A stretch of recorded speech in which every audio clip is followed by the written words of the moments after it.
नमस्कार, स्वागत है आप सभी का सिवान न्यूज पे। और इस वक्त हमारे साथ मौजूद हैं सिवान न्यूज में ज्योतिषाचार्य वरुण कुमार द्विवेदी, जो सिवान के हकाम गांव के रहने वाले हैं। हाल ही में ये प्रधानमंत्री नरेंद्र मोदी को भारतीय सेना के द्वारा आयोजित दीपावली पूजा में इन्होंने अपनी सेवा दी है और वर्तमान में अभी ये अपनी भारतीय सेना में अपनी सेवा दे रहे हैं। तो आइए इनसे बातचीत करते हैं और जुड़ते हैं इनके साथ में। सबसे पहले सर, आपका स्वागत है हमारे चैनल पे। सर, हम चाहेंगे कि आप अपनी शुरुआती जो ज्योतिषाचार्य आपने की, कहाँ से की, इसके बारे में हम जानना चाहेंगे आपसे। मेरी प्रारंभिक शिक्षा सिवान से ही हुई है, संस्कृत हाई स्कूल, उसके बाद संस्कृत महाविद्यालय सिवान, और इसके बाद मैंने अपनी शिक्षा वाराणसी से लिया, संपूर्णानंद संस्कृत यूनिवर्सिटी से।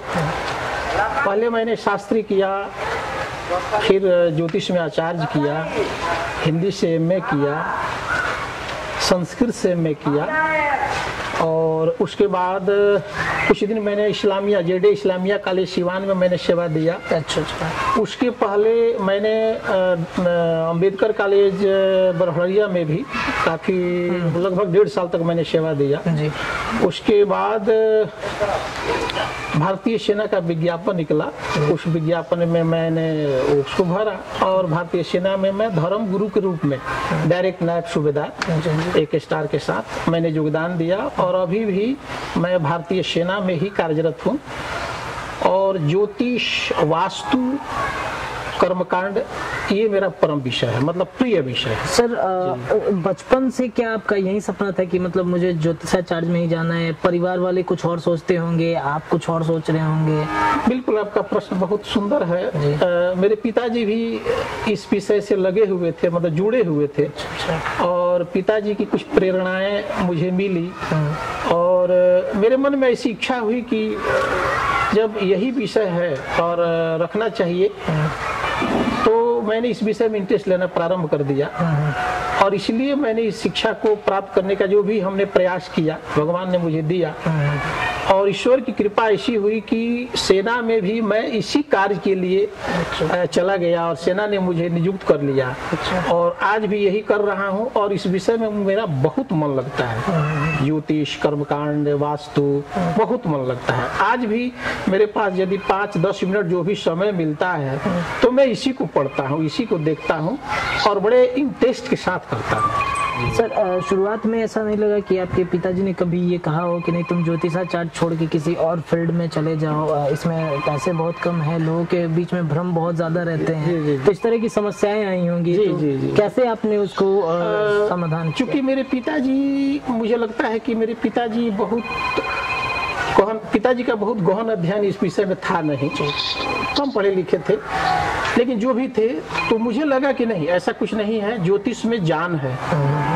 और ज्योतिष एक ऐसा विषय है, यह ज्योतिषा चक्षु संस्कृत में कहा गया है, ज्योतिष आंख है, ये भविष्य के रास्ते को बताता है। ज्योतिष एक ऐसा दर्पण है जो आपके भविष्य को दर्शाता है। आप जीवन के जिस अंग को देखना चाहें, जैसा कि जो कुंडली बनती है, तो कुंडली आप जहां जिस अंग को देखना चाहेंगे उसी अंग को, और बिल्कुल सॉलिड ज्ञान है, लेकिन यह है कि इसमें मेहनत की जरूरत है, परिश्रम की जरूरत है। समाज में बहुत सारे भ्रम फैले हुए हैं और उसके कारण और भी बहुत सारे हो सकते हैं, लेकिन ज्योतिष बहुत सटीक है और सही है। यदि आप उसका सही अध्ययन करें, सही लोगों के पास जाएं, निदान ढूंढें, तो मुझे लगता है कि मेरा विश्वास है, क्योंकि मैंने केवल पढ़ा ही नहीं है, मैं प्रैक्टिकल भी देख रहा हूँ। रोज मेरे पास, जब सेना में हूँ तो सेना के 10, 20, 25 हमारे सैनिक आते हैं, अपनी अपनी समस्याओं को मेरे सामने रखते हैं। किसी की बहन की शादी नहीं हो रही है, किसी की स्वयं की शादी नहीं हो रही है, किसी का मकान नहीं बन रहा है, किसी की माँ बीमार है, किसी की बहुत सारी चीजें हैं। तो मैं जो समझता हूँ कि जो भी उत्तर मैं देता हूँ, और मैं पूछता भी हूँ कि ये बताओ कि मैंने जो उत्तर दिया वो सही हुआ कि नहीं हुआ, तो हमारे सैनिक आकर बताते हैं कि गुरुजी बिल्कुल सही हुआ। तो अच्छा लगता है, मुझे भी खुशी होती है। इसी तरह मैं रिसर्च भी करता रहता हूँ, पढ़ता भी रहता हूँ और लोगों को लाभ भी पहुँचाने का प्रयास करता हूँ। और मैं चाहता हूँ कि ये चीज़ गाँव में भी हो, लोगों को इसका लाभ हो, लोग ज्योतिष के विषय में जाने कि ज्योतिष में जान है, कोई संदेह नहीं है। जी सर, सबसे पहला आपने अपना अध्ययन का जो होता है कि हम किसी चीज के बारे में अध्ययन कर रहे हो, जी अब बारी आती है कि हम उस अध्ययन को किसी पे प्रैक्टिकल करें, किसी को हम मतलब कैसे विश्वास दिलाएं। तो ये पहला आपका अनुभव कहाँ पे रहा है कि आपने पढ़ाई कर ली, उसके बाद अब लोगों पे होता है कि चलो हम प्रैक्टिकल करते हैं, तो कहाँ पे आपका विश्वास मतलब एक अंदर से जागृति होती है कि नहीं मेरा पढ़ाई अब जो है पूर्ण रूप से संपूर्ण हो रहा है? तो ये कहाँ से शुरुआत हुई? पांडे जी, जब मैं पढ़ता था तो मेरे गुरुजी लोग बताते थे, सपोज आप मानिए कि किसी का घर से पैसा गुम हो गया, अब मैं गांव में था ही, तो जब पैसा गुम हुआ तो लोग परेशान होते थे, तो उनके मन में प्रश्न होता था कि ऐसा कोई हो जो बताए कि ये पैसा किसने लिया, कब लिया, मिलेगा कि नहीं मिलेगा, आभूषण हो, पैसा हो, कई सारी चीजें गुम हो जाती थी। गांव है, मान लीजिए किसी की लोटा ही गुम हो गया तो बहुत लोगों पर संदेह, कई तरह की बातें, तो लोग मेरे पास आते थे। तो मैं उनको बताता था कि आपका ये सामान यहाँ है, मिलेगा नहीं मिलेगा, दूर चला गया या 3 दिन के बाद मिलेगा। इस तरह के लोग इसको चुरा सकते हैं, चूंकि इसमें गणित है कि कोई पूछे कि आपका मेरा सामान गुम हुआ, तो कोई पूछे तो मैं उससे यह पूछ सकता हूं कि आप संदेहास्पद 4-5 लोगों का नाम बताया, तो हमारे पास ज्योतिष में ऐसी एक गणित है कि वो नाम का पहला अक्षर आ जाएगा, तो मैंने बताया और वो बात सही निकली। तो इस तरह लोगों को सही लगा और लोगों ने आकर के बताया भी कि अरे पंडित जी आपने जो भी कहा बिल्कुल सही हुआ। यहाँ तक कि मैं अपने गाँव की बात करूं, अपने ही गांव में, मैं मोहल्ला नहीं बताऊंगा, एक आदमी का एक चादर गुम हो गया था जब मैं यहाँ पढ़ता था और मेरे गुरुजी लोग ये पढ़ाते थे, तो मैं घर में आकर के प्रैक्टिकल करता था कि देखते कि कहाँ तक ये सही होता है, ये विद्या कहाँ तक सही है। और चुराने वाले ने उस चादर को गोबर में दबा दिया था। अच्छा। पूछने वाले आए, मैंने उनको बताया कि देखिए आपके घर के सामने इस दिशा में गोबर रखा हुआ है, उसमें आपका चादर दबा हुआ है, आप जाकर के देखिए। वास्तव में वो महिला गई, वो चादर निकल गया और निकलने के बाद उसको बड़ी खुशी हुई। आज भी मैं जैसे छुट्टी आया हूँ तो मेरे पास रोज 10, 20, 25 लोग, बल्कि जिला से छितौली, गोरिया कोठी, मीरगंज, बघौना, कहाँ के लोग आज भी आ रहे हैं। मेरी मजबूरी है कि मैं छुट्टी में आता हूँ, अपने निजी काम से समय बहुत कम मिल पाता है, लेकिन फिर भी मैं कोशिश करता हूँ। मेरा उद्देश्य ये है कि मैं अपनी शिक्षा का लाभ अपने गांव के लोगों को तक भी पहुँचाऊँ, और जो हमारे गांव के लोग इस विषय को नहीं जानते हैं, नहीं पहचानते हैं, सही गुरु शायद, अब ये तो मैं नहीं कहूँगा कि मैं ही सही हूँ, ये तो मैं नहीं कहूँगा, बहुत सारे लोग हैं, लेकिन यथा योग्यम तथा कुरु, मेरी जितनी योग्यता है मैं कोशिश करता हूँ कि सबको, बहुत लोगों को बहुत सारी समस्याएं हैं, किसी को संतान नहीं है, किसी को मकान नहीं है, किसी की दुकान नहीं चल रही है, तो प्रभु ने कुछ दिया है मुझे और मैंने अध्ययन किया है, अभी भी करता रहता हूँ। अभी भी रोज प्रतिदिन 2.5 घंटा 3 घंटा मैं अध्ययन करता हूँ। मैं सोता हूँ तो मेरी एक नशा है कि जब तक पढ़ूँ नहीं तब तक मुझे नींद नहीं आएगी, तो नियमित पढ़ता हूँ। तो वहीं से मेरी ये शिक्षा प्रारंभ हुई। अच्छा, अभी ज्योतिषाचार्य को लेकर के बहुत सारे लोगों के दिमाग में भ्रम बैठे होते हैं, बहुत सारे ऐसे ठग बाबा भी आ गए हैं आजकल, बहुत सारे, ये अच्छे से आप भी जानते हैं। जी। तो लोग उनके चंगुल में फंस जाते हैं, तो उनको कैसे मतलब पता चले कि ये सही है ये गलत है? जी। देखिए, अब इसका तो बड़ा मुश्किल है, लेकिन मैं यही कहूँगा, इसके प्रत्युत्तर में मैं यही कहूँगा कि जैसे कोई व्यक्ति बीमार पड़ा तो बीमार को किस डॉक्टर के पास ले जाना चाहिए। मेरी सलाह है कि किसी भी बीमारी में किसी अच्छे डॉक्टर के पास ले जाना चाहिए, उस विषय के स्पेशलिस्ट के पास ले जाना चाहिए, दिखाना चाहिए और सही इलाज लेना चाहिए, और संभवतः वो रोगी ठीक हो जाएगा। उसी प्रकार ज्योतिष से संबंधित बहुत सारे भ्रम हैं और बहुत सारे लोग हैं, कई प्रकार के हैं, मैं उनके विषय में कुछ कहना नहीं चाहूँगा, लेकिन यही कहूँगा कि आप जानिए, पहचानिए, और आप वैसे लोगों के पास जाइए जहाँ आपको लगता है कि कुछ मतलब अब जैसे सपोज आपको कैसे उदाहरण दूं। कैसे पहचाना जाए कि ये जी, सही है? अब जैसे- बहुत से एक सिक्के के दो पहलू होते जी, हैं, जी, तो जी। एक सही भी होता है, एक गलत भी होता जी है, जी तो जी। कैसे अब आपको एक पहचाना उदाहरण दे रहा हूँ। आप मेरे पास 2 आदमी की कुंडली दे दीजिए, पति और पत्नी की कुंडली होनी चाहिए, और वो चाहे व्यक्ति कहीं भी हो, मैं उनके विषय में यहीं से सब कुछ बता दूंगा। उनका लंबाई क्या है, उनका रूप क्या है, रंग क्या है, उनकी पेशा क्या है, और दोनों के बीच में संबंध कैसा चल रहा है, इनके कितने संतान हैं, कौन संतान कितना है, लड़का है लड़की है, तो मैं यहीं से बता दूंगा। और मुझे लगता है कि 95% उनके स्वभाव के विषय में आपको बता दूंगा। उनके शरीर में कहाँ कहाँ कौन सा तिल है, चिन्ह है, पहचान है, उनका घर कैसा होगा, उनके जीवन में आर्थिक स्थिति अभी कैसी है, मैं सब कुछ बता दूंगा। और आपको लगेगा कि मुझे तो लगता है 95% आपको सही मिलेगा।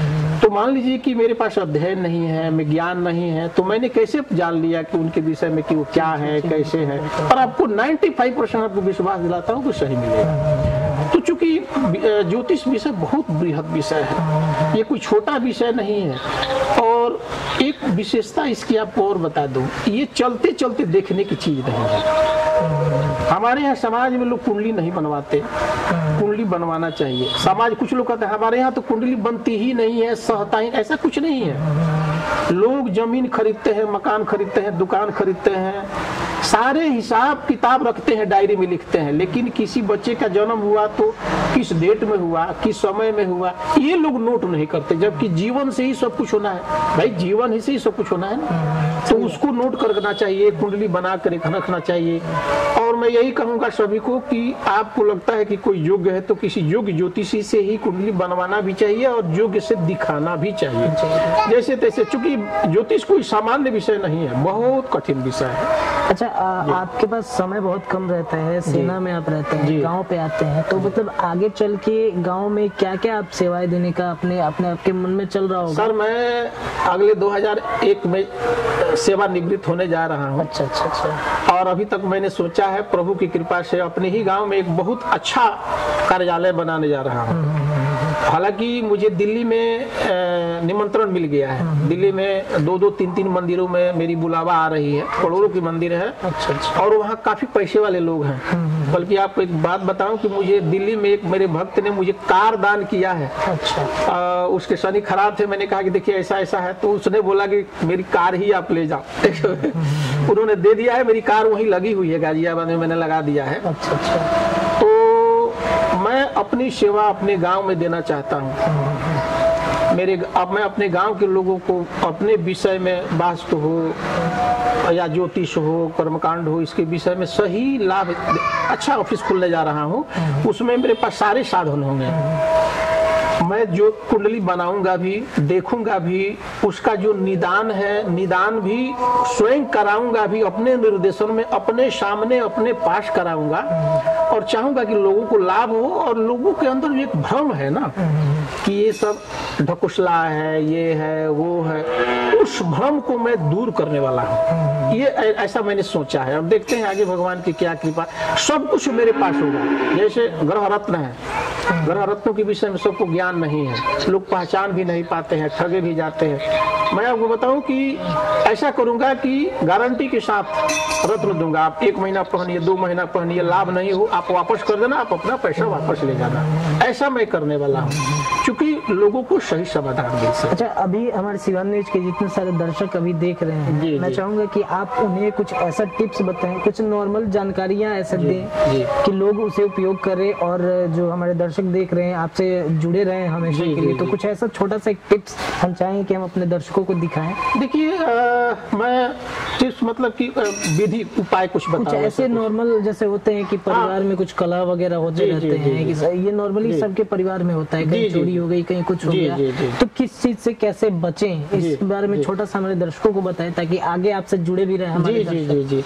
देखिए, मैं इस विषय में ये कहूंगा कि समस्याओं के जो प्रकार है वो अनेक हैं। बड़ी सुंदर आपका प्रश्न है कि घर में, किसी के घर में कलह, द्वेष, विवाद हमेशा चलता रहे या होता रहे, शांति नहीं हो, जी जी जी। तो उसका निदान क्या हो सकता है? देखिए, ये सब चीजें वास्तु से प्रारंभ होता है। जिस तरह मनुष्य की जीवन का लाभ हानि, जीवन मरण, सुसंपन्नता, दुख, गरीबी, जो कुछ भी चीजें हैं, उसी तरह मकान का हर चीज की एक उम्र होती है और हर चीज की कुंडली होती है। मकान की भी कुंडली होती है, मनुष्य की भी कुंडली होती है, पशु की भी कुंडली होती है, हर जीव जंतु के पर ये लागू होता है। तो जिस व्यक्ति ने मकान बनाया, तो मकान बनाने से पहले उस मकान को बनाने के लिए आप जो शिलान्यास करते हैं, मैं वहीं से प्रारंभ करता हूँ। शिलान्यास किस कोण में होना चाहिए, कैसे होना चाहिए, किस लग्न में होना चाहिए और उस शिलान्यास में क्या क्या वस्तुएं डालनी चाहिए। जब आप शिलान्यास के लिए गड्ढा खोदते हैं, उस गड्ढे को किस कोण से लेकर के किस कोण में खोदते जाना चाहिए, तो लोगों को ज्ञान तो है नहीं। और जब ज्ञान नहीं होगा तो वो गलती कर बैठते हैं। तो सही समय पर सही मुहूर्त में मकान नहीं बना। अब होता क्या है कि उस मकान में रहने वाले लोग भी सुखी नहीं रह पाएंगे। अब उसमें मकान आपने प्रारंभ कर दिया, हो सकता है कि मकान बन नहीं पाए, बहुत सारी विघ्न बाधाएं उसमें आए। यदि संयोगवश मकान बन भी गया तो उसमें रहने वाले सुखी नहीं होंगे। यदि बाकी सुख है तो उनको संतान नहीं होगा, या कोई रहने वाला होगा ही नहीं। मकान बन गया, उसमें ताला लग गया, सारे लोग बाहर निकल जाएंगे। तो उस मकान का उद्देश्य यह नहीं है। मकान लोग इसलिए बनाते हैं कि सभी लोग इसमें रहें और खुश रहें, स्वस्थ रहें, सुखी रहें, उनको संतान भी हो, संतान सुलक्षण वाला हो। कलह द्वेष बातें यहाँ से प्रारंभ होती है। उसमें जो लोग रहेंगे वो शिक्षित नहीं होंगे। जब शिक्षित नहीं होंगे तो गरीबी होगी, गरीबी होगी तो रोग होगा, जब रोग होगा तो स्वाभाविक है कि कलह द्वेष ये सब चीजें होंगी ही। अब मान लीजिए कि मकान कोई छोटा चीज तो है नहीं कि 2 दिन में बन जाए और 2, 4, 10 हजार में बन जाए। मान लीजिए उसने बहुत लाखों लाख रुपए लगा रखे हैं, तो मकान को तो मैं कुछ नहीं कहूंगा कि आप ऐसा कीजिए वैसा कीजिए, लेकिन कुछ ऐसी विधियां हैं, शास्त्रों में लिखी हुई है, वर्णित है, ऋषियों ने वर्णन किया है कि वह व्यक्ति कुछ ऐसा करे तो घर में शांति आएगी। जैसे किसी के घर में बहुत कलह द्वेष है, मैं वास्तु पर अब नहीं जा रहा हूँ, तो सोमवार को वो अपने घर में जो भी रोटी और खाते होंगे तो गेहूं जो पिसाएं तो सोमवार को पिसाएं और उसमें 2 मुट्ठी चना डाल दें और 50 ग्राम हल्दी डाल दें और जब पिसाएं तो सोमवार को ही पिसाएं, किसी दूसरे दिन न पिसाएं और उसकी रोटी बना करके वो खाएं। और उसमें और अच्छी बात होगी कि पहली रोटी गाय को खिला दें। तो मेरा विश्वास है कि अगले 1 महीने में उनके घर में बड़ी शांति आ जाएगी, सबके अंदर एक प्रकार की सद्बुद्धि आ जाएगी, कलह द्वेष कम हो जाएगा। कोई मकान बनाता है, मकान में दक्षिण और पश्चिम के कोण को हमेशा ऊंचा रखे, चाहे वो 1 फीट भी हो, 2 फीट, मतलब ऊंचा रखे। उस मकान में माने उस मकान का बहुत अच्छा लक्षण होता है, विकास होता है। मकान में हमेशा पूरब और उत्तर का कोण डाउन रखें, उस कोण में किसी प्रकार की कोई गंदगी ना हो, पूजा उसी कोण पर हो और वो मकान का जो नीचे वाला पार्ट है वो दक्षिण और पश्चिम से डाउन हो, कभी हाई ना हो। मकान का पानी उत्तर दिशा में जाए। यदि ऐसी कोई गुंजाइश न हो कि उत्तर दिशा में जाए तो थोड़ा सा उत्तर लेकर के वो और बाकी किसी दिशा में घुमा सकते, तो उस घर में हमेशा शांति होती है, एकता होती है, मेरा ये मानना है। और भी बहुत सारे यंत्र मंत्र तंत्र हैं जो हमारे पास है और मैंने बहुतों लोगों को बताया है, लोगों ने किया है। लोग आकर के कहते हैं कि गुरुजी बड़ी शांति है, बड़ी आनंद है, चाहे सेना में हो, यहाँ सिविल में हो। तो जब लोग कहते हैं कि गुरुजी आपने जो कहा हमने किया, बड़ी शांति है, तो मुझे लगता है कि मेरी थ्योरी अच्छी है, मेरा काम अच्छा है। सर, जाते जाते हम चाहेंगे कि अपने नाम के साथ हमारे दर्शकों को एक छोटा सा संदेश दें ताकि आगे आपसे जुड़े रहेंगे। देखिए, मेरा नाम वरुण कुमार द्विवेदी और जैसा कि आप बता रहे हैं मैं हकाम का निवासी हूँ। सिवान जिला है मेरा, बिहार राज्य है। बिहरति हरिरी शरस बसंते नवल बसंत नवल मलयानिल मातल नवली कूले जो धरती, जो प्रांत, जो राज्य भगवान बुद्ध को प्रिय लगा, भगवान बुद्ध की सारी उपदेश और सारी उनकी जो कहे कि क्रीड़ास्थली कहे, उनकी धर्मस्थली कहे, उनकी योग साधना, जो कुछ भी सब कुछ बिहार रहा। मैं उस प्रांत का रहने वाला हूँ और मुझे बड़ी खुशी है और आप लोग आए, अच्छा लगा। और मैं चाहूँगा कि आप लोगों के माध्यम से लोगों तक मेरी बातें पहुँचे और लोग इन चीज़ों में मतलब कि इंटरेस्ट लें, वो लोग चीज़ को करें। ये गलत नहीं है, देखिए सब कुछ कहीं गलत नहीं होता है, सब कुछ सही नहीं होता है। तो आप सही पहचाने, सही जाने और सही करें तो मुझे लगता है कि सब लोग खुश रहेंगे। अच्छा, दर्शकों हमारे साथ जुड़े थे ज्योतिषाचार्य वरुण कुमार द्विवेदी जी। आप इनसे भी जुड़ सकते हैं। हम इनका नंबर और इनका संपर्क नंबर जो है नीचे डिस्प्ले किया जा रहा है। आप इनसे जुड़िए, इनसे बातचीत कीजिए और जल्द ही सिवान न्यूज के माध्यम से ये आप लोगों से मुखातिब होंगे। तब तक हमें दीजिए इजाजत। धन्यवाद।